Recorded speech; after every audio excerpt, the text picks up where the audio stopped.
જે આપણા ચરણમાં કોટી કોટી દંડવત પ્રણામ. આપ શ્રી પરમ પૂજ્ય 108 તિલક બાવા શ્રી મુંબઈ મોટા મંદિર બિરાજો છો. આપણે 3 દિવસ થઈ ગયા, ત્રીજો દિવસ આપ શ્રી આત્મવત્રામતી કુઠાક્ષર ભક્તિવર્ધની ખૂબ સુંદર રીતે 2 દિવસ અમને સમજાયું અને ખૂબ ખૂબ અમને જ્ઞાન આપ્યું. આજના વત્રામૃત કુઠાક્ષર શ્રી વલ્લભાદી સખી જય જય.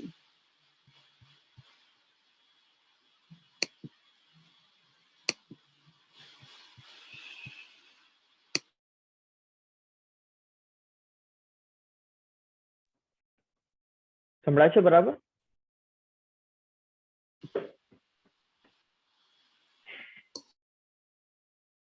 બરહા પીડમ નટવર વપુઃ કર્ણયોઃ કર્ણિકારમ બિભ્રત વાસઃ કનકકપિશમ વૈજયંતીમ ચ માલામ રંધ્રાન વેણોરધરસુધયા પૂરયન ગોપવૃંदैः વૃંદારણ્યમ સ્વપદરમણમ प्राविशत् गीतकीर्तिः. श्रीकृष्णं परमानन्दं रसलीलायुतं सदा सर्वभक्तसमुद्धारे विस्फुरन्तं परं नमः.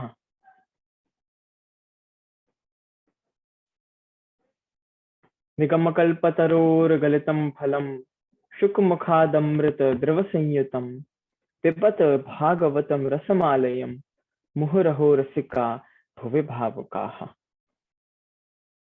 वन्दे श्रीकृष्णदेवं मुरनरखविदं वेदवेदान्तवेद्यं लोके भक्तिप्रसिद्ध्यै यदुकुलजलधौ प्रादुरासीदपारः यस्यासीदरूपमेव त्रिभुवनतरणे भक्तिवच्च स्वतन्त्रं शास्त्रं रूपं च लोके प्रकटयति मुदा यः सनो भूतिहेतुः.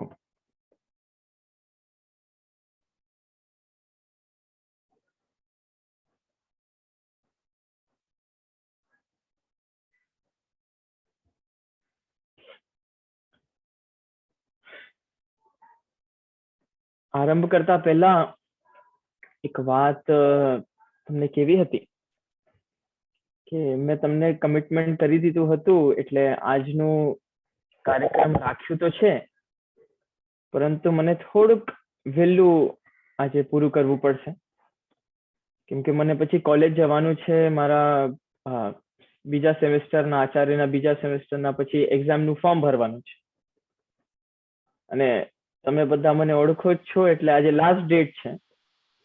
આના પછી હું બધી વસ્તુ લાસ્ટ ડેટ ઉપર જ કરું, મને ત્યારે જ મારી બુદ્ધિ કામ કરે. એટલે આજે લાસ્ટ ડેટ છે એટલે કરવું જ પડશે એવું છે. એ લોકોએ સ્પેશિયલી રજાના દિવસે મારા માટે કોલેજો પણ રાખ્યો છે. અને તે તક હા જય શ્રી. આપને જ્યારે ટાઈમ હોય આપ એ કહી દેજો, વાંધો નહીં. અને આટલું આવવા માટે કષ્ટ કરીને આટલું હતું છતાં પણ અમને હા પાડી, ઓહો અમારા ભાગ્ય છે. દંડવત પ્રણામ છે. ખૂબ સુંદર. જો આ તો એવી વાત છે ને કે મને એવી તક મળી કે હું પ્રભુનું હજી નામ લઈ શકું અને આ ગ્રંથનું હજી વિવેચન કરી શકું, એને હજી ડીપમાં સમજી શકું. કેમ કે કોઈ પણ ગ્રંથને સમજવા માટે એને કમથી કમ મહાપ્રભુજી એવી આજ્ઞા કરે છે કે હૃદયારૂઢ જો કરવું હોય તો 108 વાર કરવું પડે. તો 108 વાર ની કમથી કમ 8 વાર પણ હું કરી લઉં તો મારા માટે બહુ જ મારા ઉપર કૃપા થશે.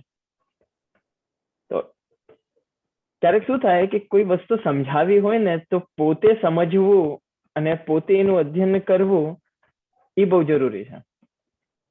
તો એને કમથી કમ 3-4 વાર એક જ વસ્તુને જુઓ તો નવી નવી વાત સામે આવે. આ એકચ્યુઅલી બધા ગ્રંથોમાં એવું છે.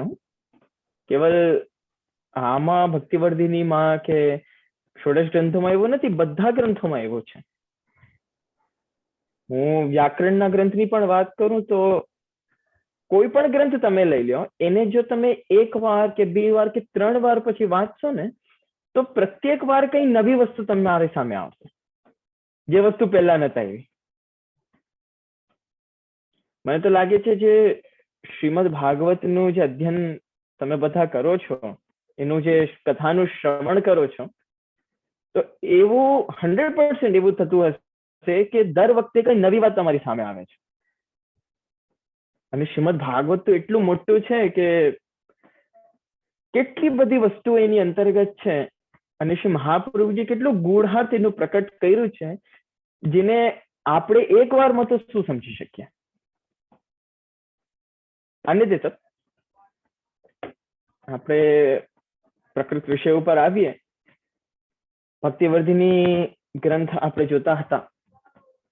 પહેલા દિવસ આપણે ષોડશ ગ્રંથની પૂર્વ ભૂમિકા જોઈ. આપશ્રીએ કેમ પ્રકટ કર્યા ષોડશ ગ્રંથો, કયા કયા ગ્રંથો પ્રકટ કર્યા, એની અંતર્ગત ભક્તિની ઉત્તરોત્તર અવસ્થા બતાવી છે. અને આપણે આ પણ જોયું કે શ્રી યમુનાજીથી આરંભ કર્યું આપશ્રીનું નામ લઈને. પ્રત્યેક ગ્રંથના મંગલાચરણ શ્રી યમુનાષ્ટકમ છે, એમને જ માનવું જોઈએ. આપણે આ પણ જોયું કે ભક્તિવર્ધિની પુરુષોત્તમ જોશી માટે પ્રકટ કરી હતી. આપ દૈવી પુષ્ટિજીવ હતા પુરુષોત્તમ જોશી, અને એમને ભક્તિનો સ્વરૂપ હૃદયારૂઢ કરાવવા માટે, એમને ભક્તિ સ્ફુરે એના માટે આપે ભક્તિવર્ધિની ગ્રંથ પ્રકટ કર્યું. અને એમના માધ્યમથી આપણે બધા એનાથી કંઈ શીખી શકીએ. આપણી અંદર પણ ભક્તિનો સ્ફોટ થાય એના માટે પણ શ્રી મહાપ્રભુજીએ આ ગ્રંથ પ્રકટ કર્યું છે. આપણે આ જોયું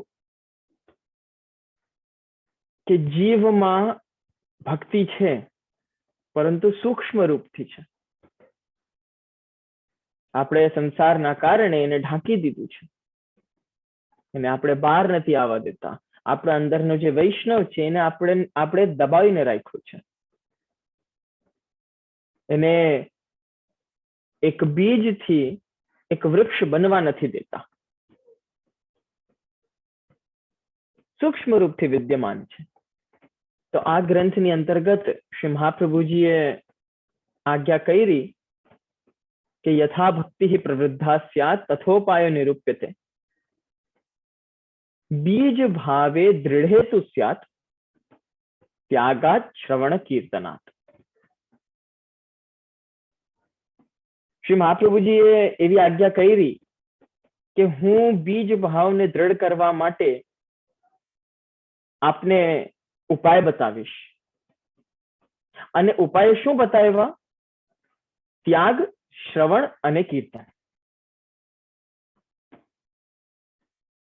આપશ્રી આજ્ઞા કરી મૂળમાં એક ત્યાગ છે, એક ઉપાય, બીજો શ્રવણ છે, અને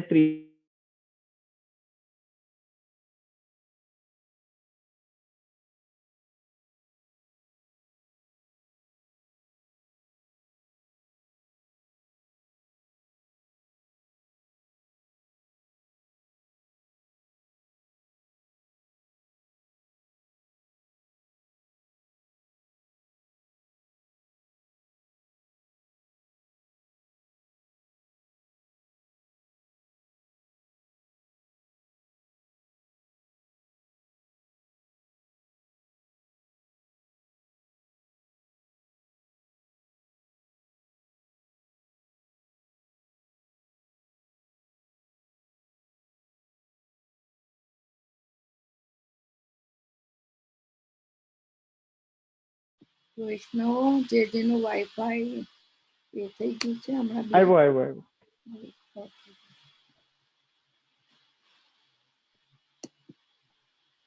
આવી ગયો, સંભળાય છે? આજે જ હા, દર વખતે એવું જ થાય મારી સાથે. દર વખતે એવું જ થાય. જ્યારે પણ આપણે કોઈ પણ કાર્યક્રમ કરીએ, આટલા સમયથી હું આવું છું, એવરી સિંગલ ટાઈમ એવું થાય. અન્ય દેતો આનું પણ કઈ શ્રી મહાપ્રભુજી ઉપાય બતાવશે.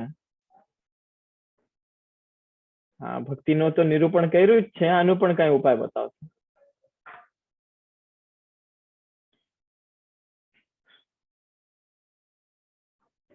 હા, એક મિનિટ.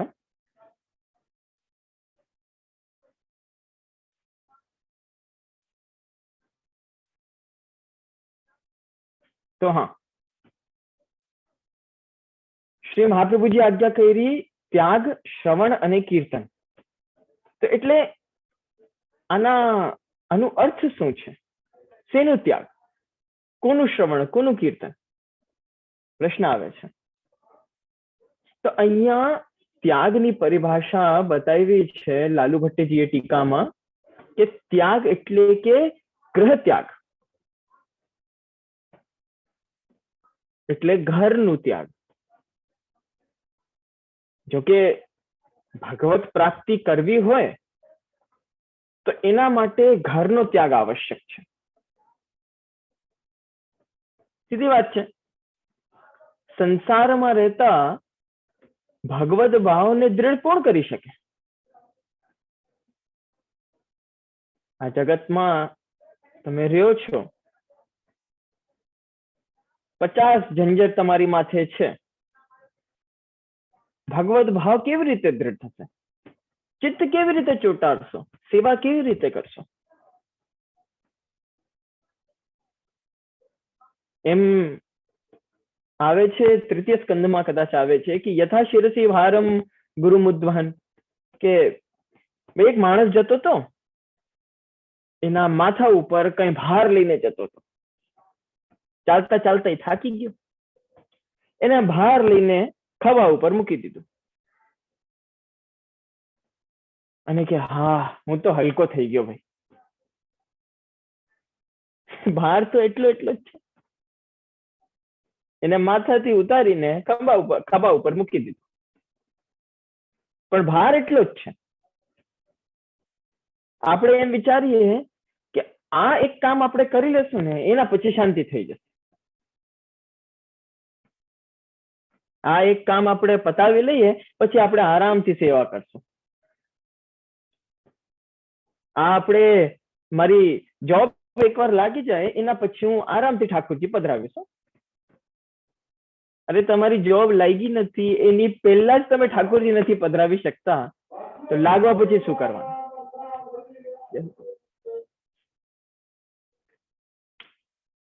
તો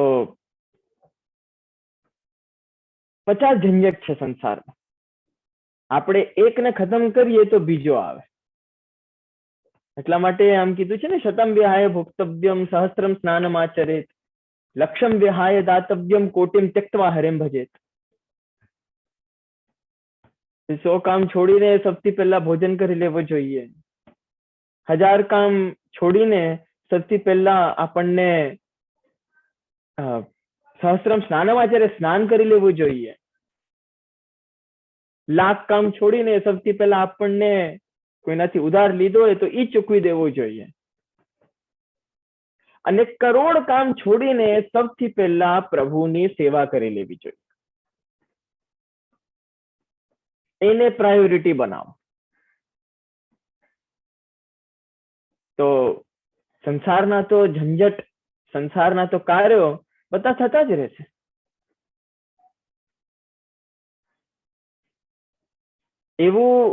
એવી સવાર કોઈને જોઈ છે જ્યારે ઉઠે અને એમ કે ભાઈ આજે મારા માથા ઉપર કઈ કામ નથી, હું નિશ્ચિંત છું.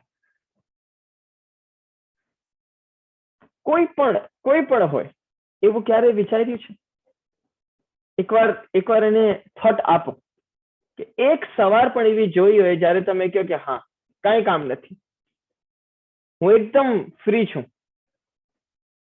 ક્યારે એવું નહીં થાય, કેમ કે સંસારમાં છો, આનો ધર્મ છે તમને પકડીને રાખવાનું. આજે તર્ષણી શક્તિ છે એ ચલાયમાન રાખે, સંસારમાં પ્રવૃત્ત રાખે, એ પ્રવૃત્ત રાખે છે.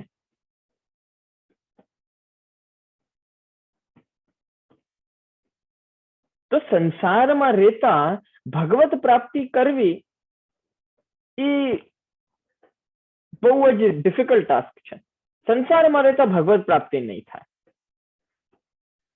ચુન ચુન માટી મહેલ બનાયા, લોગ કહે ઘર મેરા રે, ના ઘર તેરા ના ઘર મેરા, ચિડિયા રે ન બસેરા રે. ભાઈ બહુ મહેનત કરી, મોટા મોટા ઘરો બનાવ્યા. પહેલાના રાજાઓ, જે રાજપૂતો રાજાઓ પહેલા હતા, એ લોકો કેટલા મોટા મોટા મહેલ બનાવ્યા. આજે મહેલ ક્યાં છે? ઈમેલમાં કોણ રહે છે? ચીડિયા રે ને બસેરા રે. એટલે કઈ તાત્પર્ય નથી આ બધું કરવાનું. આપણે મોટા મોટા પ્લાન બનાવતા હોઈએ કે જો આજથી 10 વર્ષ પછી હું એમ કરીશ અને એ થઈ જાય, એના પછી હું અમારે ફલાનો કામ કરીશ, હું મારી ફેક્ટરી સેટઅપ કરીશ અને એટલા પૈસા આવી જશે, એના પછી હું આ કામ કરીશ. 10, 20 વર્ષનું આપણે વિચારી લઈએ. આપણને શું ખબર છે કે 10 મિનિટ પછી આપણી સાથે શું થવાનું છે? ખબર છે કોઈને?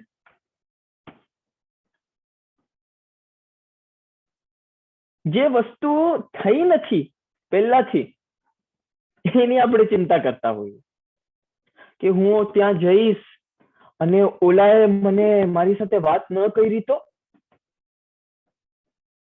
અરે એ વસ્તુ થઈ જ નથી, એને ઘણો સમય છે હજી. જ્યારે થાય ત્યારે વિચારજો. પરંતુ આપણું જે મન છે ને એ ત્યાં જ લાગ્યો રહે. અને આપણે કેટલું પણ વિચારી લઈએ, કેટલું પણ આપણે આ નિશ્ચિત કરી લઈએ કે આપણે આ જ કરશું, એનાથી કઈ ઊંધું થાય. આ તો પ્રભુના ખેલ જ છે સાચકમાં. આપણે લૌકિકમાં ક્યારે એવું વિચારીએ કે મારી સાથે એવું થઈ જાય તો મજા આવી જાય, અને આપણું નિશ્ચિત પણ હોય કે આ તો થવાનું જ છે. એવું કઈ થશે, પ્રભુની એવી માયા ચાલશે કે બધા તમારા અરમાન કે બધી આરઝુ, બધા વિચારો પાણીમાં જશે.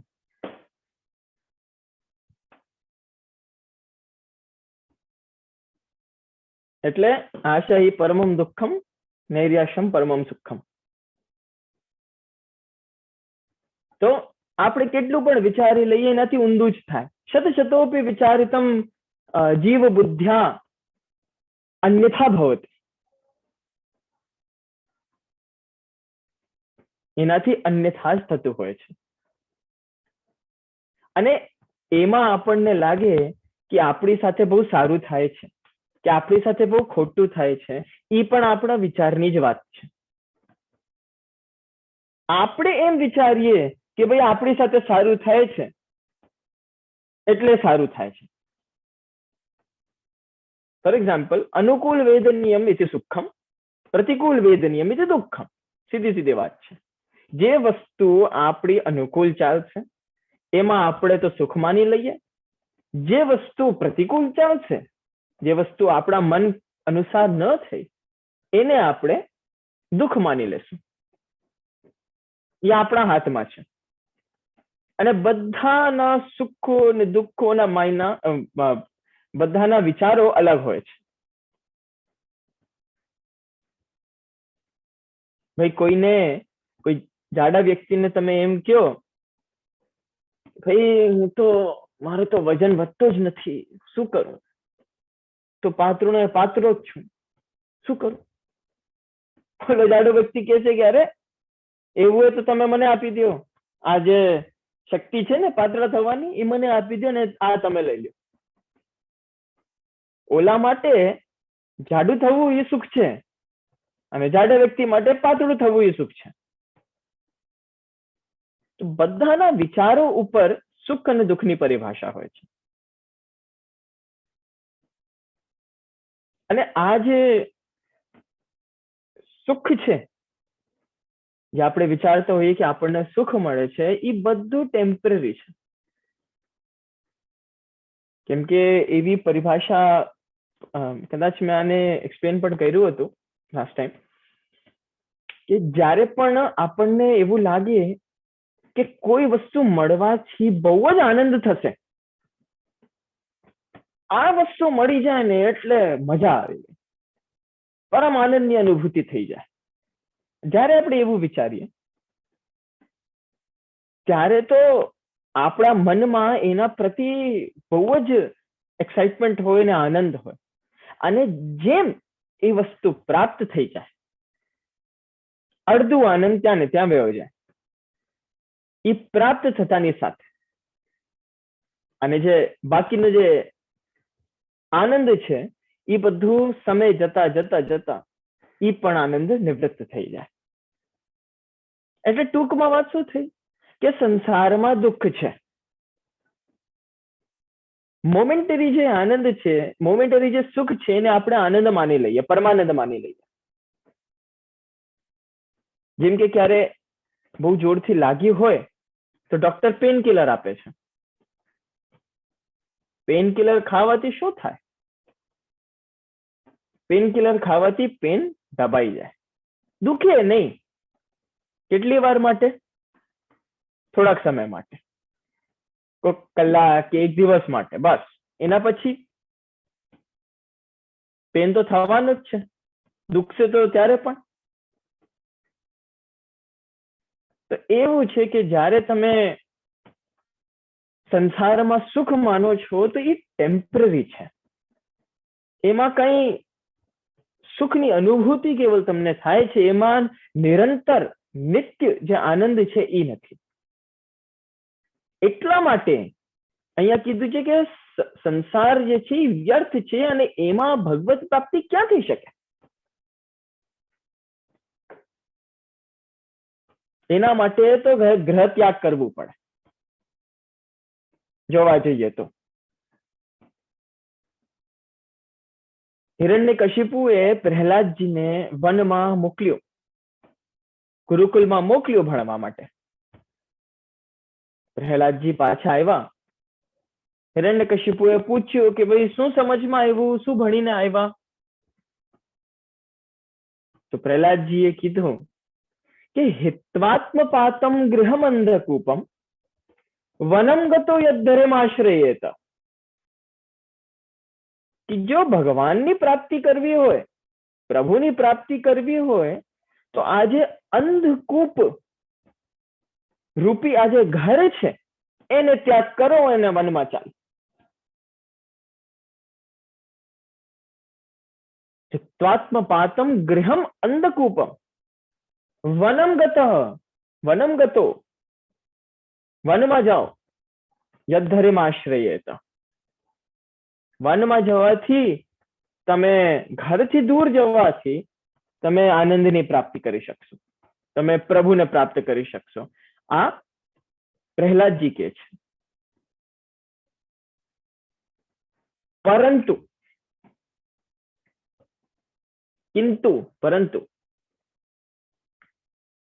આજના સમયમાં શું ગ્રહ ત્યાગ પોસિબલ છે?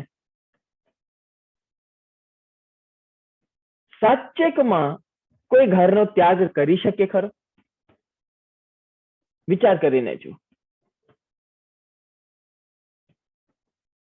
ચલો માની લઈએ, એકવાર માટે એવું માની પણ લઈએ કે વ્યક્તિએ ગ્રહ ત્યાગ કરી દીધું.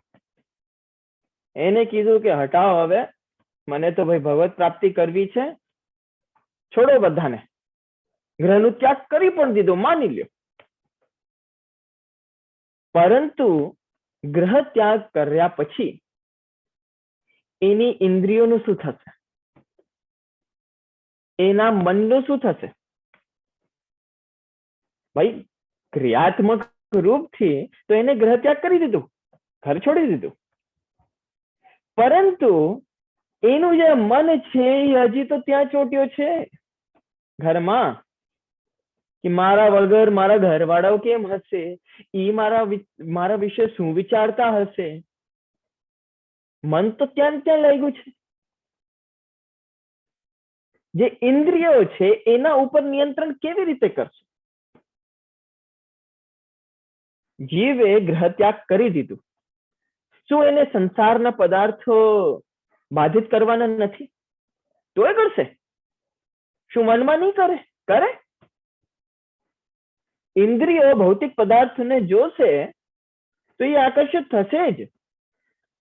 આજના સમયમાં કોઈનામાં એટલી સામર્થ્ય નથી કે ઇન્દ્રજીત થઈ જાય,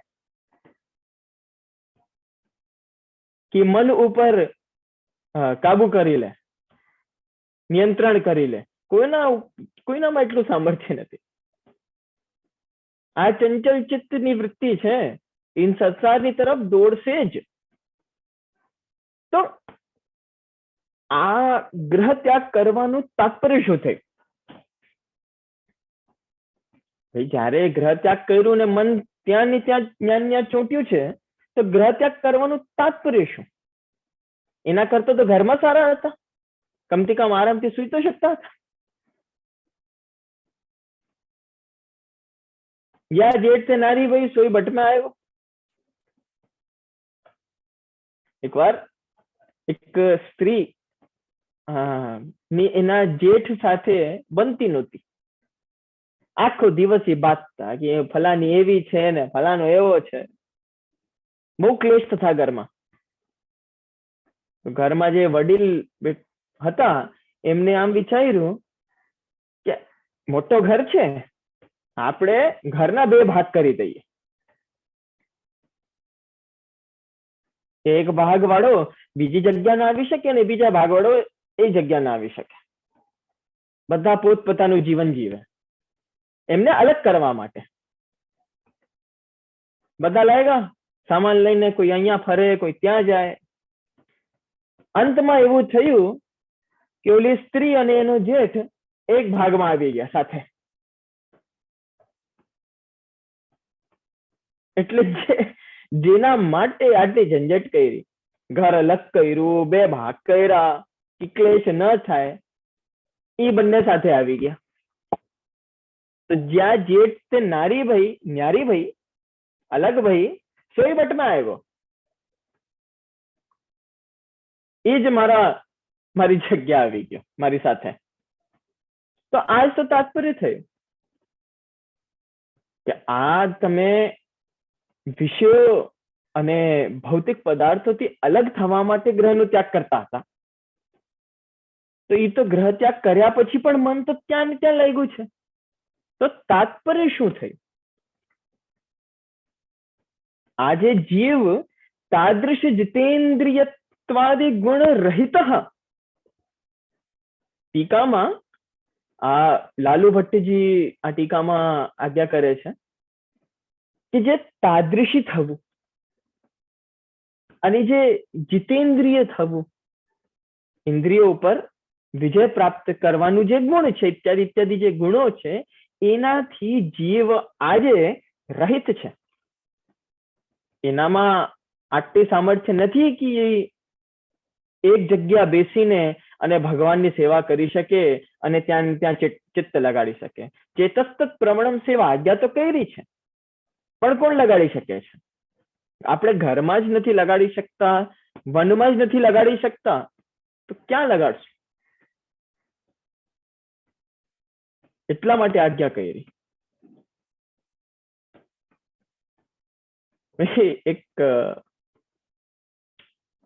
એક માણસ ને ભગવત પ્રાપ્તિ કરવી હતી. એ સંન્યાસીની પંડિતની ઋષિની ગુફાની પાસે આવ્યો. અંદર જતો જ હતો, અંદરથી જોરથી એક અવાજ આવી, ઉભા રહ્યો, અહીંયા કેવલ એકલા આવી શકો છો. એને વિચાર્યું કે અરે અહીંયા તો કોઈ નથી, હું તો એકલો છું, કોની વાત કરે છે? અંદર આવવા માંડ્યો. એને કીધું એકલા આવી શકો છો. તો ઓલો કે હું એકલો જ છું, મારું ઘર બાર તો બધું ત્યાં છે. તો કે ગર્દી ને બહાર છોડીને આવો. તો કે અહીંયા પંડિતજી અહીંયા કઈ ગર્દી છે, તમને કોઈ દેખાય છે ખરો? તો કે ગર્દી બહાર નથી, તમારા મનમાં છે.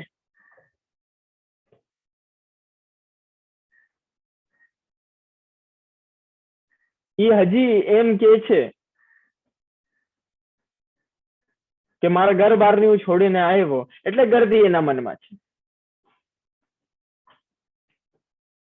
એટલે મન જે વસ્તુ છે એને નિયંત્રિત કરવું બહુ જ કઠિન છે.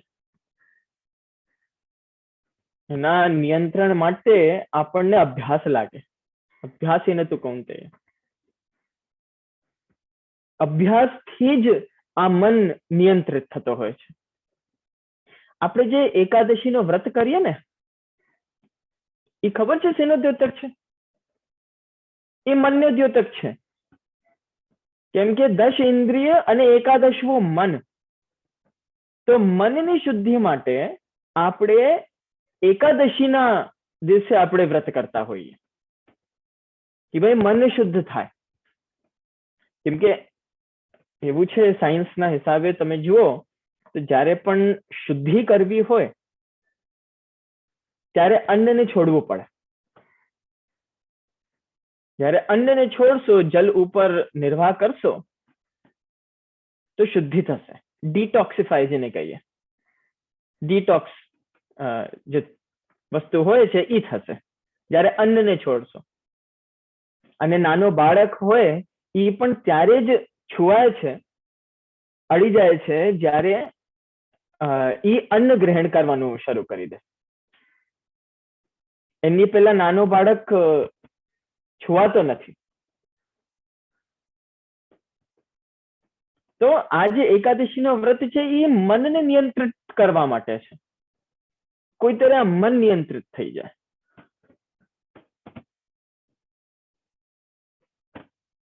પરંતુ શું ગ્રહ ત્યાગ કરવાથી આપણું કાર્ય સિદ્ધ થશે? મન પ્રભુમાં ન ચોંટ્યો હોય તો શું ફાયદો? ભગવત પ્રાપ્તિ કેવી રીતે થશે? તો અહીંયા શ્રી મહાપ્રભુજી બહુ જ સુંદર ઉપાય આપણને બતાવે છે કે જો ગ્રહ ત્યાગ કરવાની કોઈ આવશ્યકતા નથી. તમને જો ભગવત પ્રાપ્તિ કરવી હોય તો એ ઘરમાં રહીને પણ થઈ શકે.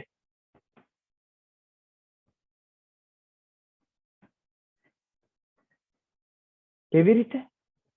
તો આગળની પંક્તિમાં આપશી આજ્ઞા કરી કે બીજ દાઢ્ય પ્રકારસ્તુ ગ્રહે સ્થિત્વા સ્વધર્મતઃ. ભાઈ તમને એવી આજ્ઞા પહેલા કરી હતી પહેલા કે બીજ દૃઢતાનું પ્રકાર તમને કહેશું. આ 3 ત્યાગાત શ્રવણ કીર્તનાત બતાવ્યું. એના પછી કે છે, આજ્ઞા કરે છે કે જો ત્યાગ ન થઈ શકે, જો ઘરનો ત્યાગ ન કરી શકો તો ગ્રહસ્થત્વ સ્વધર્મતઃ, ઘરમાં રહીને તમે સેવા કરો.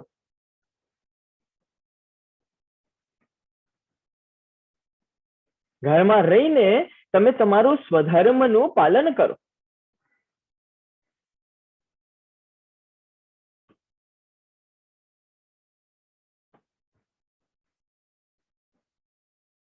ઘરમાં રહીને સ્વધર્મનું પાલન તો કરીએ, પરંતુ આ જે ઘરમાં આપણે રહેશું, પહેલી વાત તમે આ સમજો, તો ઘરના વિષયો આપણને બાધિત કરશે.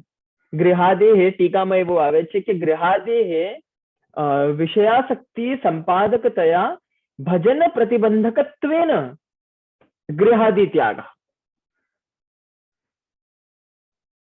એ શ્રી મહાપ્રભુજી એવી આજ્ઞા તો કરી દીધી કે ઘરમાં રહીને તમે કરો, પરંતુ અહીંયા જે ત્યાગનું વર્ણન પહેલા કર્યું હતું શેના માટે કર્યું હતું કે ઘર આદિ જે છે એ વિષયાસક્તિનો ઘર છે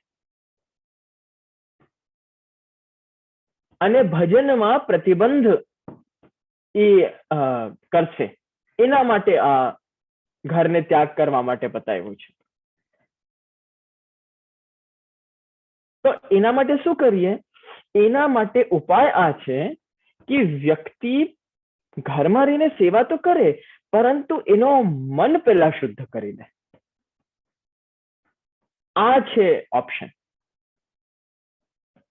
આ છે એનું સોલ્યુશન. જેવી રીતે વ્યાસજી પાંડવોને કે છે, એવું મહાભારતમાં આવે છે. મહાભારત પછીની કદાચ આ કથા છે કે એવું વ્યાસજી પાંડવોને કહે છે કે આત્મા નદી સંયમ પુણ્ય તીર્થો સત્યોદકા શીલ તટા દયોર્મિહ તત્રાવગાહમ કુરુ પાંડુપુત્ર ન વાર્ણ શુદ્ધ્યતિ ચાંતરાત્મા. તમને એવું લાગે છે કે કેવળ સ્નાન કરવાથી તમારી શુદ્ધિ થાય છે, તો એવું નથી.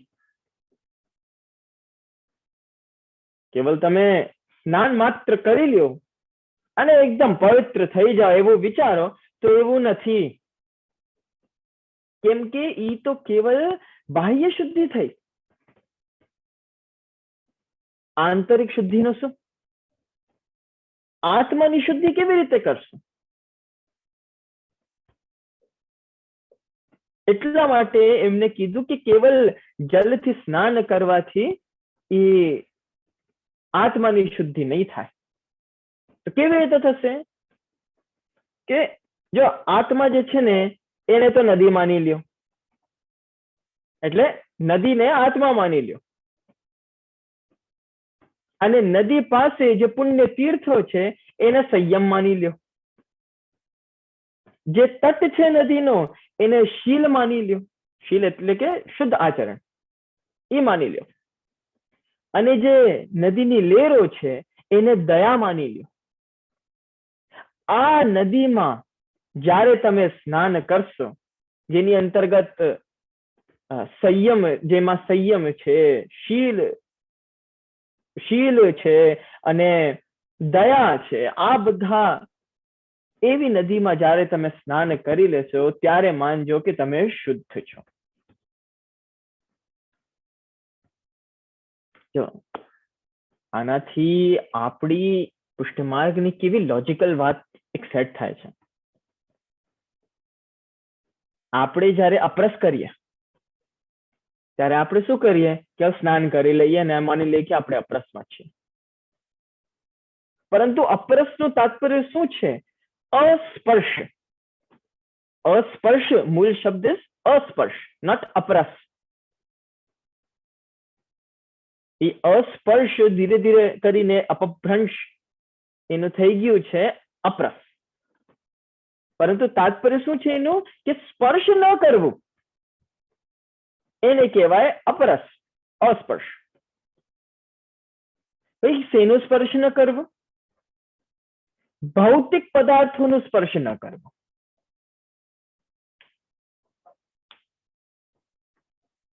ભૌતિક પદાર્થોનું સ્પર્શ જે વસ્તુ છે એ કેવલ બહારથી નથી, અંદરથી પણ છે. એટલે તમે ખોટી વસ્તુને જોશો તો એ પણ એનાથી પણ તમે અપવિત્ર થઈ ગયા. ખોટી વસ્તુ સાંભળશો એનાથી પણ અપવિત્રતા આવી ગઈ. ખોટું વિચારશો અપવિત્રતા, ખોટું બોલશો અપવિત્રતા, ખોટું ખાશો, જૈસો ખાય અન્ન વૈસો હોય મન, એનાથી અપવિત્રતા આવશે. તો કેવલ જલથી સ્નાન કરવા માત્રથી અપરસ નથી થતી. બધી ઇન્દ્રિયોને શુદ્ધ કરવાથી અપરસ થાય છે. જ્યારે બધી ઇન્દ્રિયો સાંસારિક પદાર્થોથી દૂર જશે, એનું સ્પર્શ ન કરે, અસ્પૃશ્ય વસ્તુઓનું સ્પર્શ ન કરે, ત્યારે સમજી લ્યો કે મૂળમાં તમારી અપરસ થઈ છે.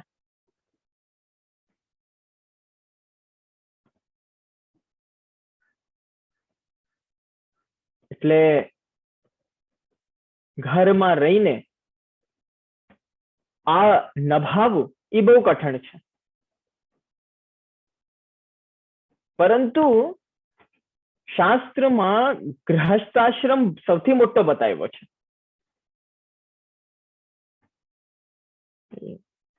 એક બ્રહ્મચર્ય, ગૃહસ્થાશ્રમ, વાનપ્રસ્થ અને સંન્યાસ. તો આ જે ગૃહસ્થાશ્રમ છે આ સૌથી મોટો બતાવ્યો છે.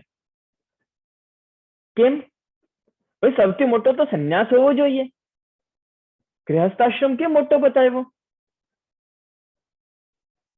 ગૃહસ્થાશ્રમ એટલે મોટો બતાવ્યો. સંન્યાસ કેમ મોટો હોવો જોઈએ? પહેલી વાત તો આ સમજો કે સંન્યાસી જયારે વ્યક્તિ થઈ જાય ત્યારે બધા વિષયોથી અલગ થઈ જાય, સંસારથી અલગ થઈ જાય અને ભગવાનમાં જઈને એનું ચિત્ત ચોંટે.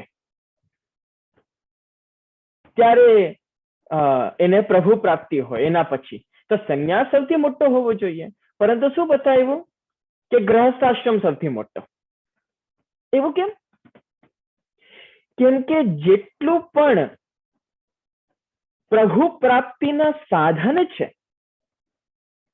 જપ પાઠ આદિ કે યજ્ઞ ઇત્યાદિ, અનુષ્ઠાન, હવન, કર્મકાંડ જેટલા પણ છે, આ જેટલી પણ વસ્તુઓ છે એ બધી ગૃહસ્થાશ્રમના અંતર્ગતમાં આવે છે.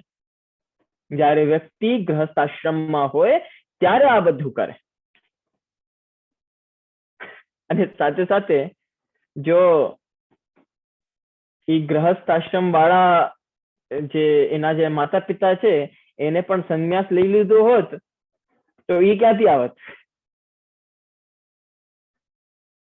એ ક્યાંથી ગૃહસ્થાશ્રમનું પાલન કરે? એવું છે ને કે હું મારા વૈષ્ણવ છે અહીંયા નિકટના બધા યંગસ્ટર્સ છે, એમ કે મને લગ્ન નથી કરવા ભાઈ. કીધું કેમ?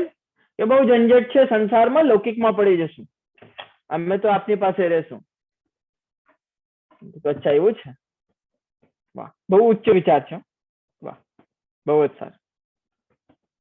મેં કીધું આ પણ વિચાર એકવાર કરીને જોજો કે જ્યારે તમે લગ્ન કરશો, સારી એ વૈષ્ણવ ઘર, સારો વૈષ્ણવ ઘર જોઈને, એવો વૈષ્ણવ ઘર જોઈને જેના ઘરે અષ્ટપ્રહર સેવા બિરાજે છે, જેને પ્રભુમાં ભાવ છે, જે પ્રભુની સેવા પોતે કરે છે, જે એવા વિચારવાળા હોય, જેને પુષ્ટિમાર્ગનું જ્ઞાન છે, સેવા કેવી રીતે કરવી એ પણ ખબર છે.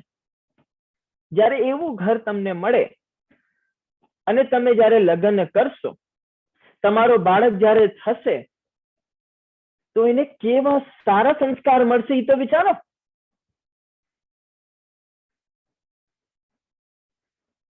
તમે આટલા ભાવવાળા વૈષ્ણવ, તમે 2 જણા છો ભાઈ, આખો દિવસ તમે પ્રભુની સેવા કરો છો, ટહેલ કરો છો, તમને જ્ઞાન છે બરાબર, તમને ખબર છે કે સેવા કેવી રીતે કરવી જોઈએ, તમને પુષ્ટિમાર્ગનો મર્મ પણ ખબર છે.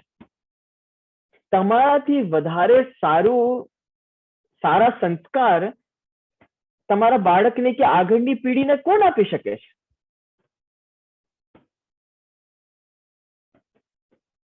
હું એવું એમને તર્ક આપું એ સમજી જાય. ઘણા બધા લગ્ન પણ કરી લીધા.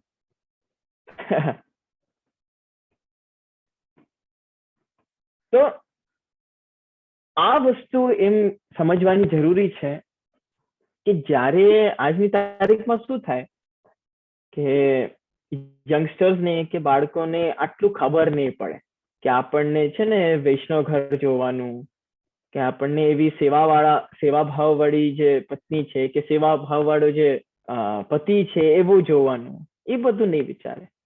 આજની તારીખમાં બધા એમ વિચારે કે ભાઈ મને પ્રેમ થઈ ગયું એટલે હવે હું લગ્ન કરીશ. પહેલી વાત તો તમે વૈષ્ણવ છો, આ વાતને સમજવું બહુ જરૂરી છે. તમે વૈષ્ણવ છો, તમારી અંદર પ્રેમનો બીજ છે, ભક્તિનો બીજ છે. શ્રી મહાપ્રભુજી આજ્ઞા કરે છે કે બીજ દાઢ્ય પ્રકાર અસ્તુ, એટલે બીજની દૃઢતા, ભક્તિ વધે કેવી રીતે એનો ઉપાય કેશું. ભક્તિ ઉત્પન્ન થાય એ નથી કીધું, વધશે કેવી રીતે એટલે પહેલાથી છે, નિશ્ચિત થઈ ગયું. તો જ્યારે તમારી અંદર ભક્તિ છે, પ્રેમનો બીજ છે, તો એ પ્રેમ બાર વાળાઓ સાથે કેવી રીતે થઈ શકે? એટલે એમ કહીએ ને, સમાનશીલ વ્યસનેશુ સખ્યમ. એક જેવા વિચારવા વાળા લોકો એ મિત્ર હોય છે. જે વૈષ્ણવ છે ભાઈ, એનો મિત્ર એ જ હશે જે બીજો વૈષ્ણવ હોય. જે બહારનો સાંસારિક વ્યક્તિ છે, જેને ફરવામાં કે સંસારના વિષય ભોગ કરવામાં, મદિરાપાન કરવામાં બહુ જ આનંદ આવતો હોય, એના મિત્ર એવા જ હશે. એ પણ મદિરાપાન કરે, શરાબ પીવે, એને આનંદ બહારના લોકમાં પડ્યો રહે, બહારના એવા જ હશે. એટલે સમાનશીલ વ્યસનેશુ સખ્યમ. હું તો એમ કહું છું કે વૈષ્ણવ, જ્યાર સુધી તમે ઈ નહીં જુઓ કે સામેવાળો ભગવત સેવામાં લાગ્યો છે, એનો ચિત્ત ત્યાં ચોંટ્યો છે, ત્યાર સુધી તમારું આકર્ષણ કે તમારું પ્રેમ એની સાથે થઈ જ કેવી રીતે શકે?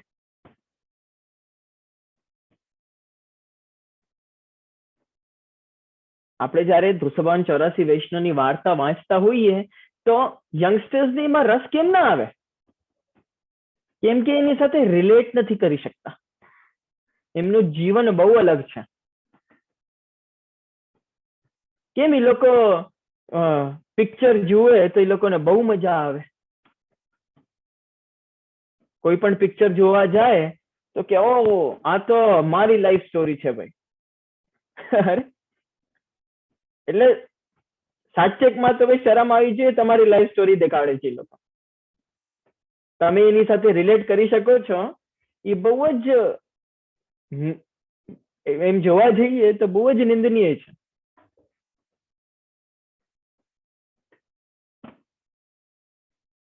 તમે 284 વૈષ્ણવની વાર્તાથી કેમ રિલેટ નથી કરતા? કેમ કે તમારું એવું આચરણ નથી, તમારો એવો ભાવ નથી, તમારો એવો પ્રેમ નથી. એ પ્રેમ કેવી રીતે થશે? એ બીજની દૃઢતા કેવી રીતે આવશે? આના માટે જ તો આ ભક્તિવર્ધિની ગ્રંથ પ્રકટ કર્યો છે કે જો એવી રીતે આવશે. શ્રી મહાપ્રભુજી એવી આજ્ઞા કરે છે કે જો તમને ઘરમાં રહેતા બીજની દૃઢતા કરવી હોય, બીજને દૃઢ કરવું હોય, ગ્રહિષ્ઠત્વ સ્વધર્મતઃ, તો તમને તમારું વિચાર બદલવું પડશે.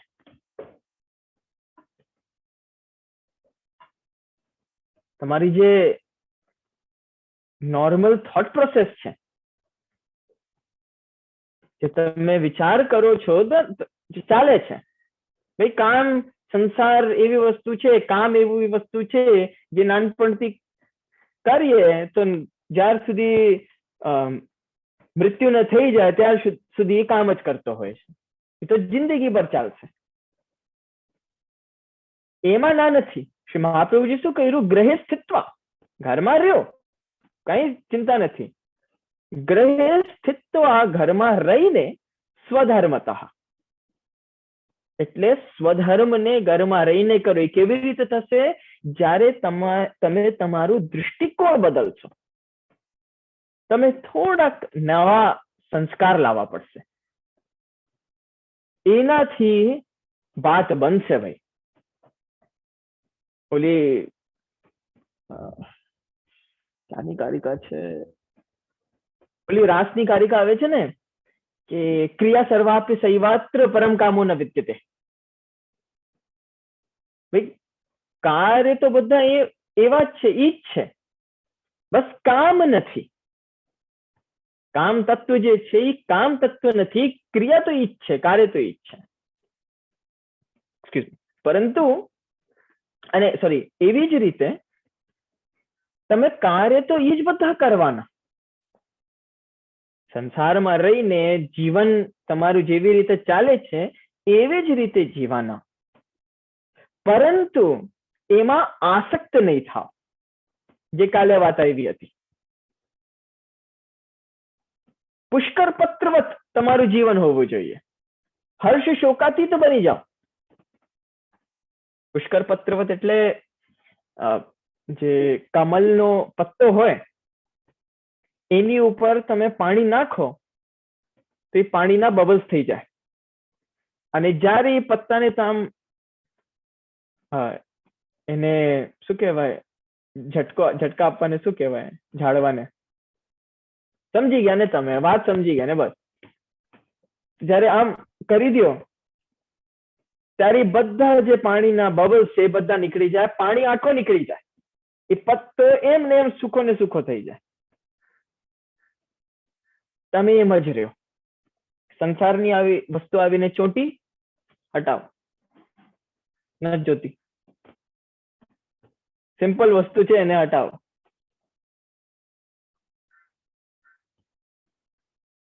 પુષ્કર પત્રવત જીવન હોવું જોઈએ. શ્રી મહાપ્રભુજી એવી આજ્ઞા કરે છે કે ગ્રહમ સર્વાત્મના ત્યાજ્યમ. ભાઈ મહાપ્રભુજીએ પણ આ વાતને માન્યું છે ખરો કે ગ્રહ જે છે એ સર્વાત્મના ત્યાજ્યમ, એ ત્યાજ્ય છે જ. તચ્ચેત ત્યક્તુમ ન શક્યતે, તત ત્યક્તુમ ન શક્યતે ચેત. જો એનું ત્યાગ જો તમે ન કરી શકો તો કૃષ્ણાર્થમ તત્ પ્રયુંજીત. આ વાક્યમાં બહુ જ સુંદર પ્રભુએ આજ્ઞા કરી દીધી. આપણને બહુ જ સારો ઉપાય મળી ગયો. આપણને આપણું જીવન કેવી રીતે જીવવાનું સંસારમાં રહેતાની સાથે. તો આપ આજ્ઞા કરો છો કે કૃષ્ણાર્થમ તત્ પ્રયુંજીત. જેટલા પણ કાર્ય તમે કરો છો કૃષ્ણને સમર્પિત કરી દો, એમના માટે કરો. સિમ્પલ સોલ્યુશન છે. ભાઈ કોઈ નવું વસ્ત્ર તમે લીધું પહેરવા માટે, નવી સાડી લીધી, ઠાકોરજી માટે વસ્ત્ર કાઢી લ્યો. નવી સામગ્રી કઈ તમે બનાવી, ખાવા માટે કઈ નવું બનાવ્યું, પેલા પ્રભુનો ભોગ કાઢી લ્યો. તમને ગાવાનું શોખ થયું, સૌથી પહેલા કીર્તન શીખી લ્યો, પ્રભુની સામે ગાઈ લ્યો. કીર્તન ન ગાવું હોય તો કોઈ પણ ગાયન ગાઈ લો, પ્રભુની સામે ગાવો. જો એવી વસ્તુ છે ને કે કોઈ પણ રીતે શ્રી મહાપ્રભુજી એમ કે છે કે ભાઈ આજ્ઞા કરે છે, સોરી, એમ આજ્ઞા કરે છે કે ભાઈ જીવ જે છે એ સેવા કરતો થઈ જાય, એનામાં સદબુદ્ધિ આવે, સેવા કરતો થાય. એમ આજ્ઞા કરી છે કે ઉદ્વેગ હાનિ ગંધર્વાત. તમને પિક્ચર જોવી છે ને, પિક્ચર જુઓ, ફ્રેશ થઈ જાઓ ને ત્યારે ફ્રેશ ચિત્તથી એકદમ શાંત તાજા થઈને પછી પાછા સેવામાં આવો. પિક્ચરના ગાયન સાંભળવા છે, સાંભળો, જેટલું સાંભળવું છે એટલું સાંભળો, પણ ક્યારેક તો થાકશો ને. સાંભળી સાંભળીને જયારે થાકી જાય એવું લાગે કે બસ હું ફ્રેશ થઈ ગયો, હવે મને મારું માઇન્ડ જે છે એ એકદમ સારું થઈ ગયું છે, મારું ચિત્ત હવે ચોંટી શકે પ્રભુમાં, એટલે પાછા આવી જાઓ. ઉદ્વેગ હાનિ ગંધર્વાત. જે પણ ઉદ્વેગ છે તમારી ચિત્તની અંદર, જે મનમાં વસ્તુ ચાલે છે એને કરીને ખતમ કરો અને પાછા સેવામાં આવો. આ પણ કહી દીધું કે પાયોર મલાંશ ત્યાગે ન, એટલે જે તમે સ્નાન ધ્યાન કરો છો એ પણ સેવા જ છે. કેમ કે તમારી શુદ્ધિ થશે અને તમે પાછા સેવામાં આવશો. આ અહીંયા સુધી કહી દીધું, અહીંયા સુધી આજ્ઞા કરી છે મહાપ્રભુજીએ કે કાંઈ પણ કરો તમે પાછા સેવામાં આવો. અને તમારું જે દૃષ્ટિકોણ છે, પહેલા તમે આમ વિચારતા હતા કે હું મારા ઘરનો સ્વામી છું, હું બધો કાર્ય કરું છું, હું મારા ઘરને ચલાવું છું, એને બદલો. હું દાસ છું. અહમ હરે તવ પાદૈક મૂલ દાસાનો દાસો ભવિતાસ્મિ ભૂયઃ. વૃત્રાસુર ચતુશ્લોકીમાં આવે છે શ્રીમદ ભાગવતમાં કે હું ભાઈ દાસ નહીં, દાસાનો દાસ છું. આપના જે દાસ છે ને એમનો પણ દાસ છું થાઉં એવી કૃપા કરો. સ્વામી નથી, અમે દાસ છીએ. શ્રી મહાપ્રભુજી જયારે આ ભાવને દ્રઢ કરે છે, એવી આજ્ઞા કરે છે, તો આપણે તો ક્યાં પોતાને સ્વામી માની શકીએ. તો આ વિચાર બદલો. આ તમને લાગે છે કે હું ઘર ચલાવું છું, હું પૈસા કમાવું છું. ના, ઘર મારા સ્વામી ચલાવે છે. હું પૈસા નથી કમાવતો, પ્રભુની કૃપાથી જેટલું ધન આવે છે એ આવે છે. અને એ પણ હું જો પ્રભુની સેવામાં લગાડી શકું, હું મારા પ્રભુના માટે નવા નવા વસ્ત્રો સિદ્ધ કરાવી શકું, નવા શૃંગાર સિદ્ધ કરાવી શકું, એ એના માટે છે.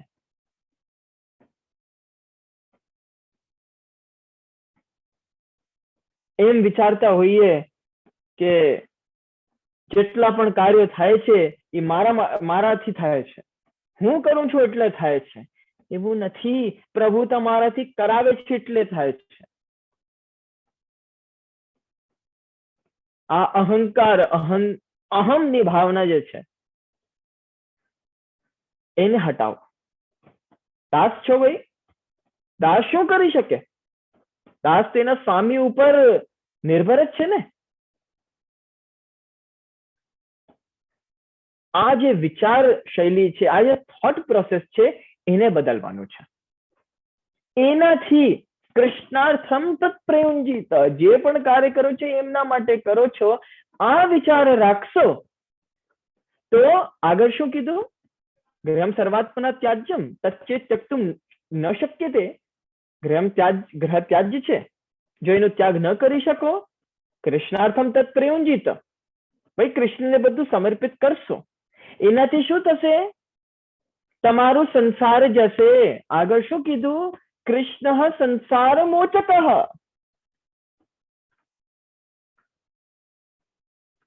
આગળ આજ્ઞા કરી છે શ્રી મહાપ્રભુજીએ કે કૃષ્ણ જે છે એ સંસાર નો મોચક છે, એટલે સંસારને હટાવે છે. જેમ નવરત્નમાં આવ્યું ને કે ચિંતા કાપી ન કાર્ય નિવેદિત આત્મભિઃ કદાપી ઇતિ ભગવાન અપી પુષ્ટસ્તો ન કરિષ્યતિ લોકે કિમ ચ ગતિમ. સમજમાં આવ્યું ને? ત્યાં આજ્ઞા કરી કે ક્યારે પણ તમારી લૌકિક ગતિ ન થવા દે. ભગવાન અપી પુષ્ટસ્તો. કૃષ્ણ સંસાર મોચક. આ બધા જે પ્રમાણ વાક્યો આપણી પાસે છે ને, એનાથી આપણને શું બલ મળવો જોઈએ કે પ્રભુ એમ આજ્ઞા પોતે કરે છે, શ્રી મહાપ્રભુજી એવી આજ્ઞા કરે છે કે સંસારને હરી લે છે પ્રભુ.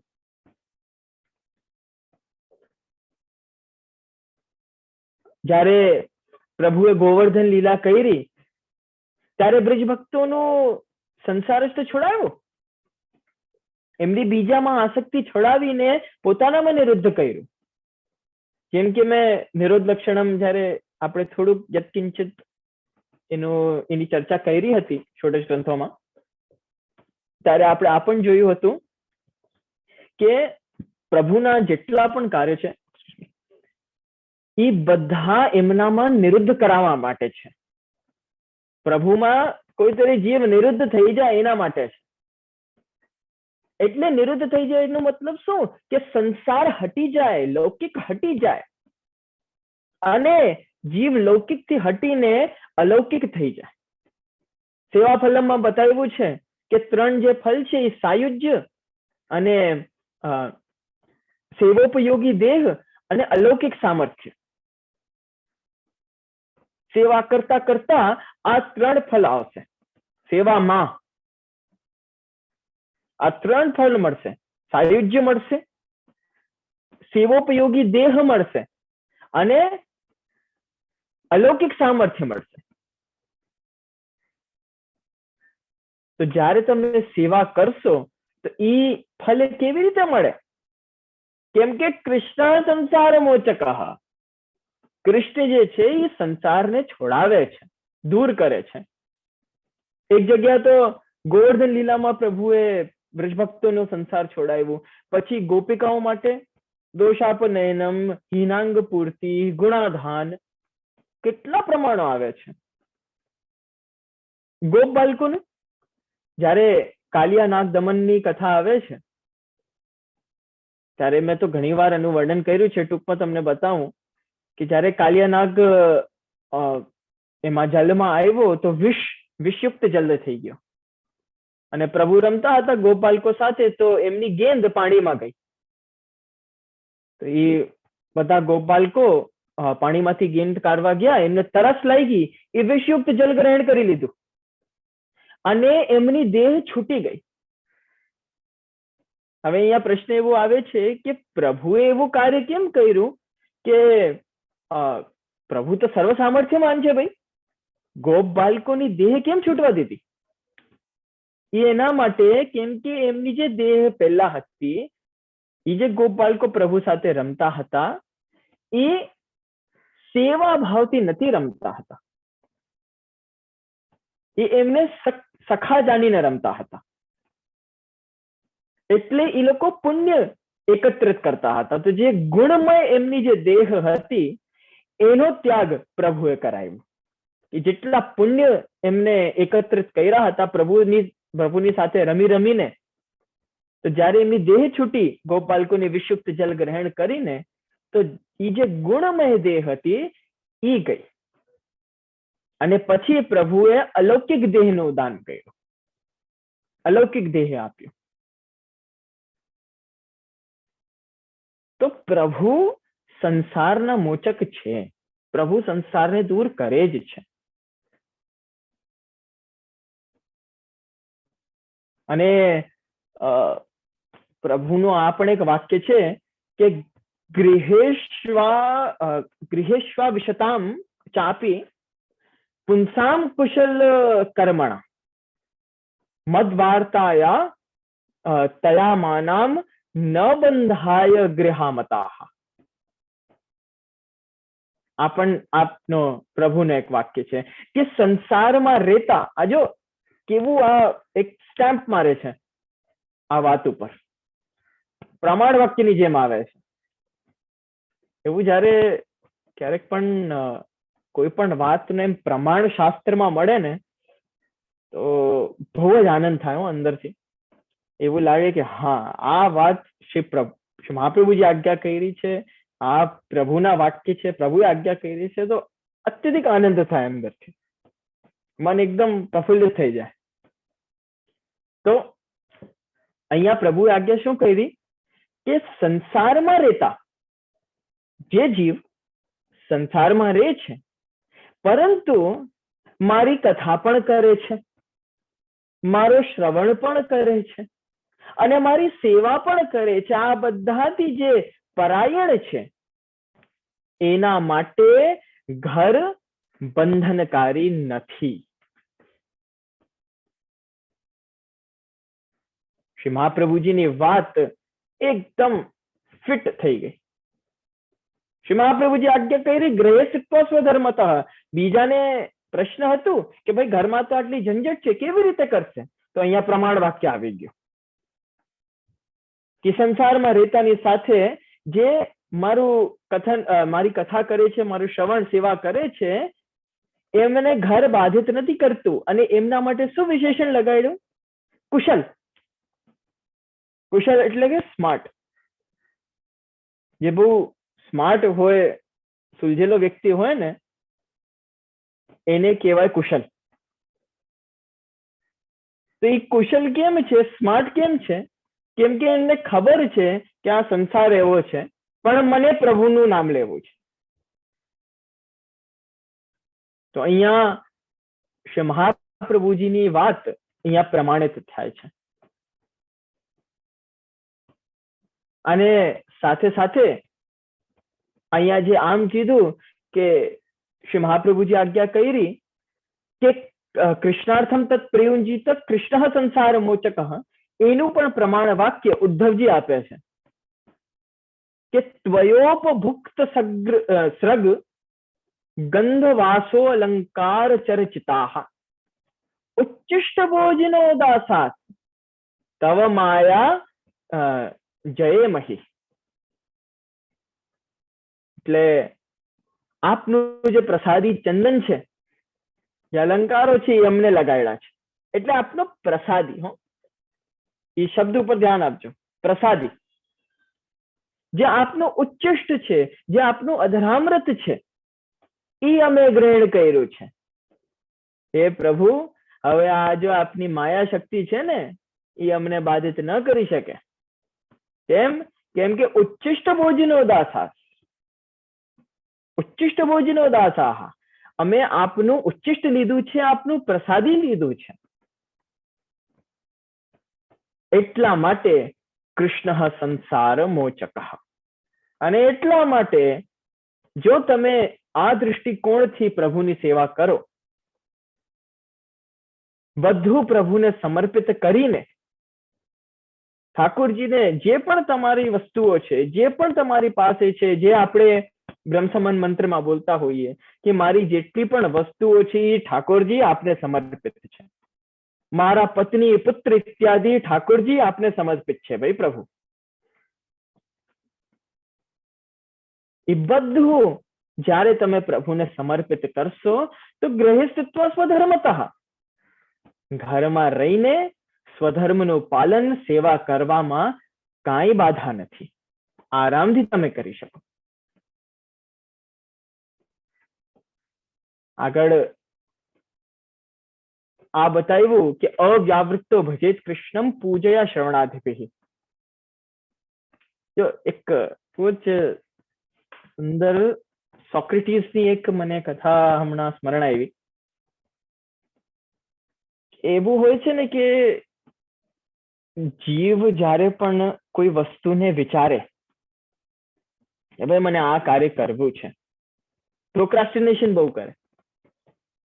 એટલે કાલે કરશું, પરમ દિવસે કરશું, આપણે 4 દિવસ પછી કરશું, મહિના પછી કરશું. પરંતુ જો જીવને સાચેકમાં એ વસ્તુ જોતી હોય ને તો એની પાછળ લાગવું પડે. ભાઈ, ઉદ્યમેન હિ સિદ્ધ્યંતિ કાર્યાણી ન મનોરથૈ નહીં સુપ્તસ્ય સિંહસ્ય પ્રવિશન્તિ મુખે મૃગાહ. ઉદ્યમ કરવાથી જ કાર્ય સિદ્ધિ થાય છે, વિચાર કરવાથી નહીં. જ્યારે તમે કાર્ય કરશો ત્યારે એ સાર્થક છે. ભાઈ, કે તમે કાર્ય કરો છો. આ આટલી બધી સારી વાતોને સાંભળીને આપણે જે સત્સંગ કરીએ એનું તાત્પર્ય આ છે કે એ તમે જીવનમાં ઉતારો અને એની પાછળ લાગી જાઓ. કે ને હાથ ધોકે પીછે પડી જાય, હાથ ધોઈને પાછળ પડી જાઓ, એવું કરો. સોક્રેટીસ એક બહુ મોટો ફિલોસોફર હતો. એની પાસે એક માણસ આવ્યો અને કીધું કે સર મને જ્ઞાન જોઈએ છે. કીધું કે અચ્છા, તો કાલે સવારે 5 વાગે તલાવના કાંઠે આવજો. તો ઠીક છે, આવી જઈશ. બીજા દિવસે આવ્યો અને એને સોક્રેટીસ પાણીમાં લઈ ગયો. અહીંયા સુધી પાણી હતું. એને પૂછ્યું કે ભાઈ તને શું જોઈએ છે? શું કહેતો હતો? મને જ્ઞાન જોઈએ છે. અચ્છા, જ્ઞાન જોઈએ છે, પાણીમાં જા. પાણીમાં ગયો, કમથી કમ 10-15 સેકન્ડ માટે એને પાણીમાં રાખ્યો, પછી બહાર આવ્યો. એને પૂછ્યું કે તને શું જોઈએ છે? કે મને જ્ઞાન જોઈએ છે, તમને કીધું ને. કીધું કે અચ્છા, પાછે પાણીમાં જા. પાછો પાણીમાં ગયો. હવે 10-15 સેકન્ડ થઈ, 20 સેકન્ડ થઈ, 30 સેકન્ડ થઈ, એને પાણીની અંદર દબાવીને રાખ્યો. સોક્રેટીસ છે ને એ બહુ જ પૃષ્ઠપુષ્ટ હતો, હેલ્ધી હતો. એનામાં બહુ તાકાત હતી. તો ઓલા સોક્રેટીસે ઓલા માણસને પાણીમાં દબાવીને રાખ્યો અને 1 મિનિટ પછી એને પાણીથી બહાર કાઢ્યો. તો ઓલો જોર જોરથી શ્વાસ લે આમ કરીને. સોક્રેટીસ કે બોલ તને શું જોઈએ છે? ત્યારે ભાઈ મને શ્વાસ જોઈએ છે, શ્વાસ લેવા દો. સોક્રેટીસ હસ્યો અને એને કીધું કે જેવી તને હમણાં શ્વાસ જોઈએ છે, જેટલી તને આતુરતાથી શ્વાસ હમણાં જોઈએ છે, એટલી જ આતુરતાથી તને જ્યારે જ્ઞાન જોશે ને ત્યારે એ જ્ઞાન તને પ્રાપ્ત થઈ જશે. એટલે આપણને કોઈ પણ વસ્તુ કરવા માટે એની પાછળ લાગવું પડે, ત્યારે જ કાર્ય સિદ્ધિ થાય. શ્રી મહાપ્રભુજી આજ્ઞા કરી કે સેવા કરતા રહ્યો, એટલે તમે સેવા કરતા રહ્યો. આ વિચાર મનમાં રાખો કે પ્રભુ પ્રાપ્તિ ક્યારે થાય, ક્યારે થાય, ક્યારે થાય. બધી વસ્તુઓને કૃષ્ણાર્થમ તત્ પ્રયુંજીત, બધી વસ્તુઓને પ્રભુને સમર્પિત કરી દો. આ બધી જે વસ્તુઓ છે ને એને ઉતારો જીવનમાં. એનાથી શું થશે? કૃષ્ણ સંસાર મોચક, કૃષ્ણ તમારું સંસાર લૌકિક ગતિ નહીં કરે, લૌકિક દૂર કરશે. તમારી અંદર અલૌકિકતા જાગશે. તમારું જે મૂળ જે ધ્યેય છે નિત્ય લીલામાં પ્રવેશ, એ તમે કરી શકશો. જે બધાને આનંદની પ્રાપ્તિ કરવી છે એ આનંદની પ્રાપ્તિ કરી શકશો. અને એનાથી જ આપણી અંદર ભક્તિનો ઉદય થશે. આપણી પાસે વધારે સમય હમણાં છે નહીં. આપણે બહુ જ ડિટેલમાં ચાલીએ છીએ ભક્તિવર્ધિની ગ્રંથમાં. જો એવી વસ્તુ છે ને કે ગ્રંથ, કોઈ પણ ગ્રંથ તમે લ્યો અને એને ઉપરથી વાંચી લ્યો કે સમજી લ્યો તો એમાં આનંદ નહીં આવે. એટલે મૂળ તત્વ ન સમજી શકો. એ કેવલ શ્રવણ માત્ર થઈ જાય, એનાથી હૃદયમાં ભક્તિનો સ્ફોટ નહીં થાય. એટલે આટલી ડિટેલમાં સમજવું જરૂરી છે. પણ હા, ચોક્કસ આપણે ફરીથી મળશું. એવું હશે તો ભક્તિવર્ધિનીને જ આગળ વધારશું. આની અંતર્ગત બહુ સુંદર સુંદર વાતો છે. અવ્યાવૃત્તો ભજેત કૃષ્ણમ પૂજયા શ્રવણાદિભિ, પછી એ પ્રેમ આસક્તિ વ્યસનની ચર્ચા છે, એમાં તો ઘણો આનંદ આવશે. આપણે ચોક્કસ ફરીથી પાછા મળશું અને આપણે ભક્તિવર્ધિનીને જ આગળ વધારશું. પણ હમણાં સુધી જેટલું આપણે વાંચ્યું છે એટલું પ્રભુના ચરણારવિંદમાં વિનંતી છે કે તમારા હૃદય ઉરંતરમાં એ આવે, એ બસે અને તમને ભક્તિ સ્ફુરે. એવી શ્રી મહાપ્રભુજીના ચરણારવિંદમાં વિનંતી છે. ઇતિશમ ઇત્યલમ.